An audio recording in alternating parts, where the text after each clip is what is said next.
ginnaaw bi ñu sant yàlla julli si yonent bi sant suñu ñaari waajur bijoutier leen plus prothèse dentaire on est un bijoutier plus prothèse dentaire yëngu si wàllum bijou en même temps dañuy def ay prothèse dentaire te dans couronne prothèse dentaire nag boo ko déggee c'est pas un dentiste c'est quelqu'un qui fait des protèges te dans couronne amal na collage. waaw bi may fréquenter bijouterie boobu je me dis que à l'âge de 14 ans laa commencé fréquenter bijouterie bi may am 17 ans maîtriser naa domaine bi may am 17 ans maîtriser naa domaine bijouterie léegi nag doon bañ ko doon yamuñu fa dañoo continuer di professionnalisme liggéey bi di yokk suñu niveau di si gëstu parce que nit moom dañ naan la saa su ne jamono ju ne ak liy xew boo xoolee xeetu liggéey bi ñu doon liggéey à l'avant si domaine prothésiste léegi man dama ko moderniser ndax à l'époque da nga daan defaral nit protège tu vois nit xool ko mu reetaan mu xam ne kii protège la monté léegi ñun ñu ñëw dindi loolu li nga xamante ni moo daan tax nit ki xam ni kii protège la monté dañ ko éliminer muy crochet yi daan feeñ si bëñu nit ki ñu éliminer ko tegee ne la indi professionnalisme di defar bëñ yi en sans pour autant mu am crochet léegi si wàllum bijouterie dafa doon loo xamante ni laaj bi ma si laaj daf may neex ndax mbir nga judd si yaru si màgg si sa waajur nekkoon sa maam nekkoon si nga xëy suba sa waajur nekk si yar la si tey mën leen wax ni xaalisu bijouterie li ñu ngéntee kon loolu dafa am beneen amour buy judd moo tax dañuy am ñaar nekk biñ ko nekk di si liggéey ak deuxième amour bi mooy tàggat bi su suñuy tàggat suñu waajur tàggat day am beneen amour buy dugg jël mbir nag jébbal la ko xëy suba nekkati fi yow nga toog fa mu nekkoon di continuer liggéey boobu loolu dañ si am satisfaction am na ñoo xamante ay julo leen ay jaaykatu bijou leen moom la ñuy tuddee jaaykatu bijou tey boo ko joxoon alliance du la ko suudeel bu damboon du la ko suudeel ñun nag ay fabricant leen en même temps ay créateur bon lieu bi mooy usine benn tali si ñuy xamul maa ngi dëkk usine benn tali place bi fa la nekk 2160 vidéo yi dina daw après ak visuel yi ñoom ñi bàyyi si xel numéro 2160 Kër Ngoumba Gaye amour bi mooy xol bi kay am si liggéey bi nga livrer nit mu kontaan reetaan yow sa xol day sedd ndax yow mii nga xamante ni sa domaine la waaw yow mii si nekk loolu sa domaine la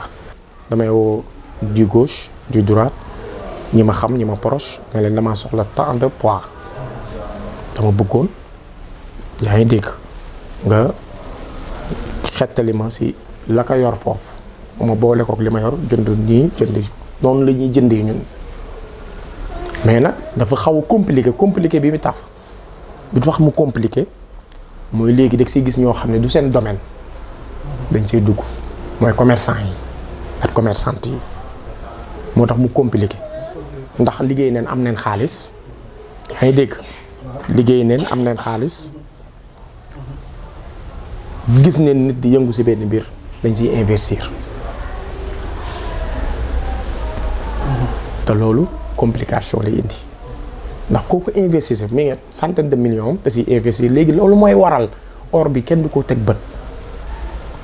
ñooñu ñooy obligé jënd or bi dajale ko yóbbu ko à l'étranger loolu tamit bokk na li gën a handicapé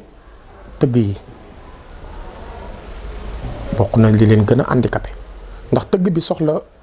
10 grammes wala fi soxla 20 grammes en or pour jënd ko yow mi jógee fële nekk commerçant tey tëgg bi bu ko doon jëndee nombre de grammes bi